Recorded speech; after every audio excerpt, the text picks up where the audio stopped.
Hello, lovers and haters. I'm Dracunia, and here is the very cheap, very cheap Totem Fire Totem build.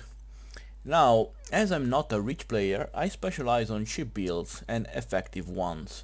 I see no point on other, let's say, major channels saying, hey, look at this fantastic build. It only requires 35 Exalted and 3 mirrors to build it up. And you can kill the Shaper in one hit. I'm not like that. I like cheaper builds and actually effective ones. So how does it work? It is of course a Chieftain Totem build. Your main skill is gonna be a Flame Totem. I am level 76. I'm standing at 7620 DPS. I also use a Righteous Fire Totem because my totems are immune to fire, so they can last the whole 9.3 seconds. Of course, some Decoy Totem because the Decoy Totem can deal damage themselves, thanks to Tukohama. As you can see, Totem reflects 80% of the maximum life as fire damage to enemies nearby when hit. And Searing Bond. Why Searing Bond? Because you can always have one more Searing Bond. 1, 2, 3 totems. You can't have the fourth, as you can see, but you can have a fourth Searing Bond totem. And that will deal a substantial amount of damage to enemies, of course, in the beam. So let's go directly on the gear first. Okay, you can see this is a 5 links whole mantle. I purchased the non 5 link for one Alchemy, and I've been lucky enough to 5 link it myself. But it's not required. This piece here is not required. It's useful but not required at all. I go with the 2 scepters. You see here elemental damage, spell damage. The critical strike chance is useless because I don't deal critical strike chance. Add 9 to 16 fire damage to spells. That only counts toward Flame Totem because it's the only one that actually hits. Well, except for the effect on Decoy Totem when they get hit. And here again, elemental damage, fire damage. The cool damage is useless. The 5 to 16 lightning, 106 lightning damage to spells. It's pretty good, and of course I got some fire resistance, and I improved it with some spell damage as well. Let's go to the gloves. You can see these are level 57 gloves, so it's pretty low. It doesn't even have well, okay, never mind. Strength I was gonna say, because instead of dexterity you would love strength, because strength improve your life and your spell damage thanks to the Iron Will support. In the gloves I put the Searing Bond with elemental focus, so I can deal more elemental damage. Here it says the support skill cannot inflict elemental status elements. Now, it can burn, it cannot ignite. That's different. So, Searing Bond will actually burn people, I mean enemies. Increase duration support, because I want to for the Searing Bond to last longer, because you put down one Searing Bond and then you summon several other totems in case they die. Increase burning damage for obvious reasons. In one of the scepters I put Scorching Ray. Now I cannot deal damage myself due to the Searing Bond, Ancestral Bond. I can have one more totem but I can't deal damage myself. But as you read in the tooltip, the buff supplies a minus 3% fire resistance per stage, maximum 8 stages, therefore the beam can go to minus 24 fire resistance to enemies. Now, minus 24 plus minus 41 from the flammability goes to minus 65. Then your totems penetrate how much?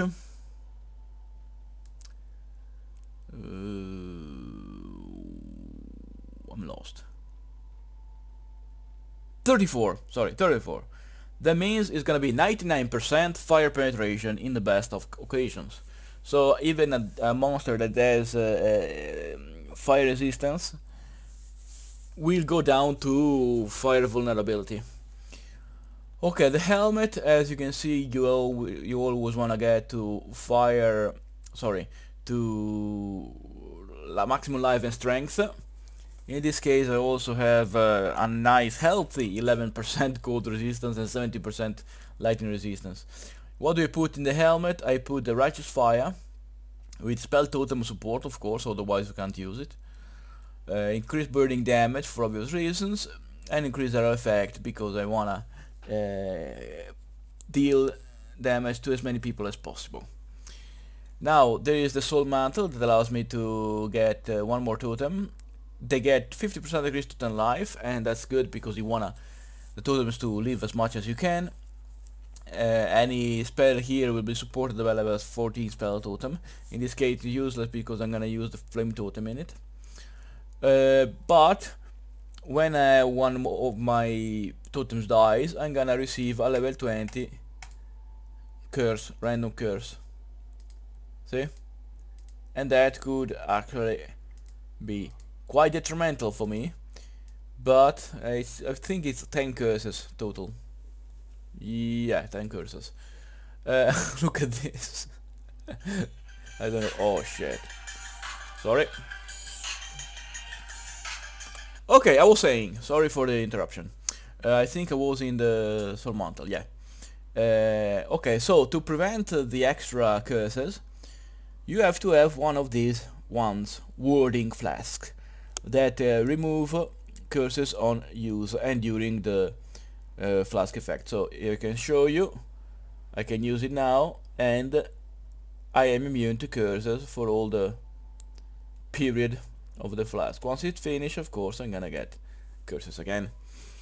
Okay, now Flame Totem with 5 penetration, Iron Will support, faster casting, and control destruction. I don't need critical strike chance, but I need more spell damage. And you can reach at this point without any big things 7620. In the other scepter I put a Lightning Golem, but just to level up because it dies in no time. RFX support again to level up and maybe curse it, main corrupted if I'm lucky. And the Decoy Totem, which is actually quite effective to keep things out of your way. Now you have here 5732 effective HP, life I mean, which is quite good. In the boots I put my usual custom damage tree when damage taken to survive a little bit more with Molten Shell, Immortal Cold, and increased duration. Sorry, burning damage. I should put here an increased duration, but I wanted to level up the increased burning damage to level 20 and then corrupt it to hope for level 21. Alright, belt. Of course here I got a very healthy 63 strength, 88 life. The shield is pretty useless. Fire resistance, a flask effect duration, which is good for the warding flask, and mana regeneration. Flask mana recovery rate is absolutely useless because I'm using, as you can see, I have no mana. Therefore, you know, I'm using the blood magic. Here I got a nice ring, 71 life, item rarity, fire resistance, lightning resistance, and the other stat is useless. Here I got a 71 life, accuracy is useless, 6% increased fire damage, which never hurts, of course fire and lightning resistance, and another 34% cold resistance. Here is my nice amulet, 61 strength, fire damage, 87 life, and 25 cold resistance. Okay, I think I explained the gear and the gems. The flask, as I said, is just to quickly recover any damage. Then I got the anti-freeze and anti-bleed flasks, always on Quicksilver or any non-life or mana flask, because the life and mana, once you reach maximum life or maximum mana, if you don't use blood magic, they will stop the effect. Instead this will go for 4 seconds, in this case 4.4 seconds, and in this case again 6.2 seconds, which is very nice. Of course he also gives you a 40% increased damage, which never hurts. Alright, let's go to the passive skill tree. Of course you wanna focus on 3 things: life, life regen, and spell damage or elemental damage. And of course you wanna start with life and armor, life and armor, life and armor. You get this 0.8 life regen. Armor and life and armor. Warrior's blood for a nice 1.8 life regeneration. And the strength, the stunt ratio is useless. You go for life, heart of the warrior for again life, very nice life point here. And another life here, then you stop going north. You wanna go to reduce mana cost of skills, and this one for the 20 dexterity and intelligence. Also for the reduce mana cost of skills. Unfortunately, you're gonna need a little bit of intelligence, and it's not easy to get when you are in a more older area. Okay, this diamond skin, you can remove this if you have enough elemental resistance in your gear. You wanna go up here for the armor against life regen and armor and moving speed, of course. Add in another little bit of armor. Then you are gonna go north to the strength. Okay, again one here, life and elemental resistances. North again, fire damage and another fire damage with a 1% life regeneration per second, which is absolutely awesome. You go east and you take all the totem nodes here because you wanna have the totem. You want the totem to have as much life and resistance as possible. So that can be tanky as hell, as they are the only thing that deals damage, and that totem deals 0 damage. Up against here north, strength and intelligence. Unfortunately you need intelligence, as I said before. Once again life regen. You go north again, one of the strongest health point here. 30 life and 10% increase maximum life. You go north again here for the spell damage, attacking cast speed, and once again strength and intelligence. You go west, you take this point here for the elemental resistance, elemental damage, a chance to freeze, shock and ignite, etc. Once again light of divinity for the spell damage, cast speed, light radius, strength and intelligence. Basically everything. Alright, now you go north. You take all this health node here, which also gives you some nice chaos resistance, because chaos is a hell pain in the ass. You're gonna go west, down here, and of course take all the totem nodes for totem damage, life and resistance, and ancestral bond. Once you get ancestral bond, you can only deal damage with your totem. And you wanna go south and take all these 3 nice healthy life nodes. Okay, once you've done that, you go up here, you get again some fire damage. This will increase radius of various skills, which is good for your righteous fire. You go east, down here, you take all these 3 totem, which is the damage totem for the totem, of course. Once you've done that, you can go and take the armor and life, and then you go for blood magic. You take all these 3 life nodes. And of course you have to take all these totem nodes here. And again, some life here. Enemies cannot leech life from you. Is good, but 8% increase maximum life is better. Alright, as you can see, you're gonna neglect the totem speed here. And the totem critical strike chance here, because you're not gonna deal critical strike chance. It's not your build. When you have extra points, you wanna go up here for some burning damage, because righteous fire and your Searing bond will deal a substantial amount of damage other than your flame totems. One more point and you get a holy fire here. I'm level 75, as I said, I believe. 6. Alright. Well, of course, the Ascendancy. First thing you wanna go is go down here for the 8% totem, 8% less damage to you and the totems if the enemies are near the totems, and 60% increased physical and fire damage to enemies near your totem. This is not fire penetration. And of course the Tokohamas that I explained are immune to fire damage, which is always nice to have something that is immune to a elemental element. Totems have 50% your armor, and you wanna have as much armor as you can. In this case I have well, only 2000, because I removed my chest, so I only have 21% damage reduction.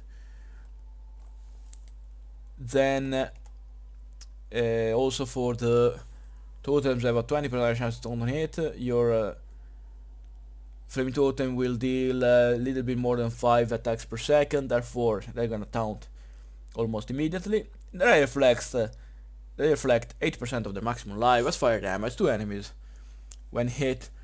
All the totems have this amount of life, but your Decoy totem is the one that has most of life of the... What the fuck did I just say? That has the most life of them all. Okay, that's it. Right. English can be hard sometimes. Alright, now let's play a map. Alright, here is the map. 23% more magic monster, good. 20% monster physical damage reduction, I don't care. Monster deals 59% extra magic lighting, okay, this could be a problem. Monster deals 25% increased damage. Boss deals 25% increased damage. Boss deals 20% increased attack and cast speed.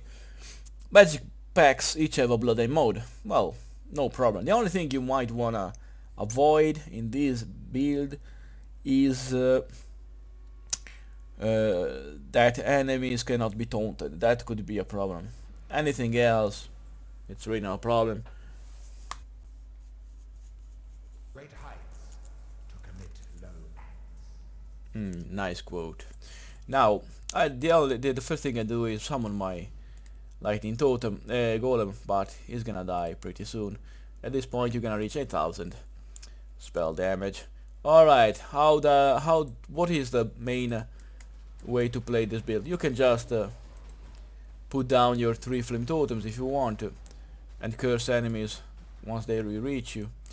But well, in this situation, it's also nice to put down your righteous fire totem, as I'm gonna show you in a moment. Decoy totem and 2 righteous fire totem. The enemies go near your decoy totem and they get burned to death. As you seen how fast it could actually burn. Oh, already stairs? Oh yeah, it's a tower, so I have to go through stairs. I didn't remember that. Okay, so decoy totem, 1, 2. If you want, put down also a Searing bone totem, and you can deal even more damage. As you can see, it's pretty safe. This is my life region. I'm gonna get hit in purpose here to show you how much life region you have and how much little damage you take. Of course, this was only one. When you're being hit by multiple enemies, it's a whole different story. Anyway, let's keep going. 1, 2, 3, and they die. So yeah, it's very safe. It's not the fastest thing ever, but it's bloody cheap, almost free.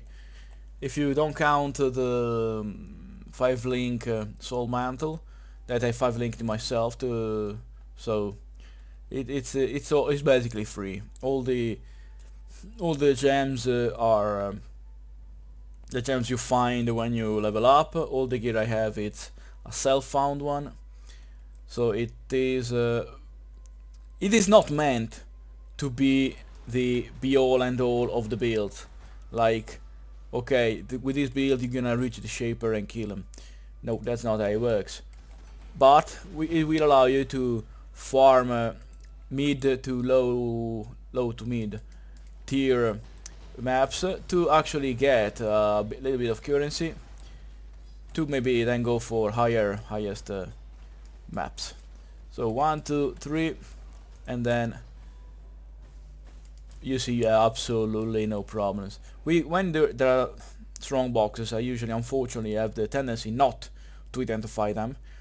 You just you prepare and put down your decoy totem, 1 and 2 righteous fire, and then open it up, and as you can see, it will pretty much annihilate anything that comes close to it. Alright, 1, 2, and that's it. Maybe I missed a Mirror of Calandra. Alright, let's keep going. As I told you, the power of this build is that it is very, very cheap, basically free, and it will allow you to farm maps with a relative ease and safely, so overall safely. Now these could be a problem because the overwhelming number of I cannot do this yet. enemies.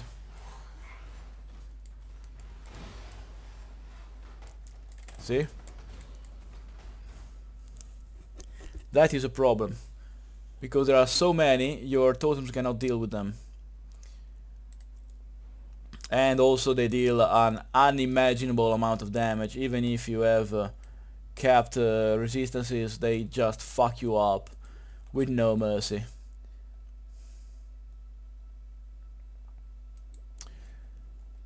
So yeah, in these very close quarters it's best if you avoid opening breaches, because as I said they deal a disgusting high amount of damage, also because they deal like 15% extra damage with lightning.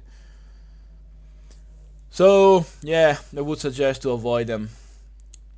I said this build is very safe, and it is very safe, but that in such a narrow corridors it's better if you don't do that.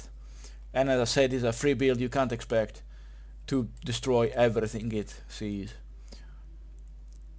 Oh, Gen Cutter Sprint though. Alright, these things actually really piss me off, because well, never mind.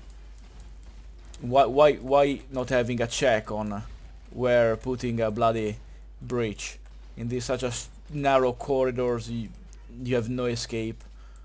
Oh well, never mind. Let's go on. The normal maps, no problems. Bosses, no problems. Breaches, fuck you. Anyway, yeah, it's 10:56 in the morning. Maybe I'm a little bit grumpy due to that. Alright, let's burn them down, these motherfuckers. Even the Decoy Totem gets destroyed on a breach. Let's keep going, let's keep going.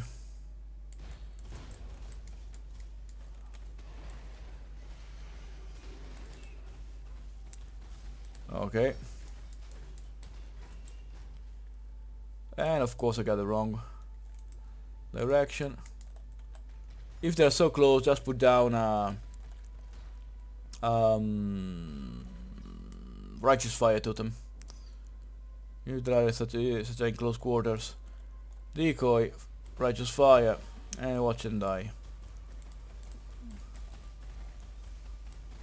Even though they deal less damage when they're not near a totem, even though they can be taunted, even about everything, the breach cunts will still fucking kill you. Mercilessly. So yeah, as you see, my very nice lightning golem is done. You haven't seen me using Scorching Ray yet, because they die already too quickly. There's no point on me trying to use a Scorching Ray to lower further lowering their resistances. Even with just 2 Flame Totem they get just annihilated.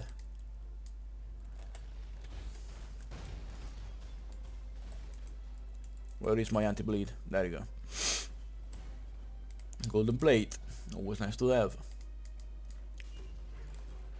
You could, but I don't suggest, to just use the Searing Bond totems. You see, they already die pretty quickly, but I don't suggest it because it's they don't stack, the beams don't stack, so you can't have like 4 times damage when they are in four beams. Therefore it's not gonna be so useful to have 4 totems.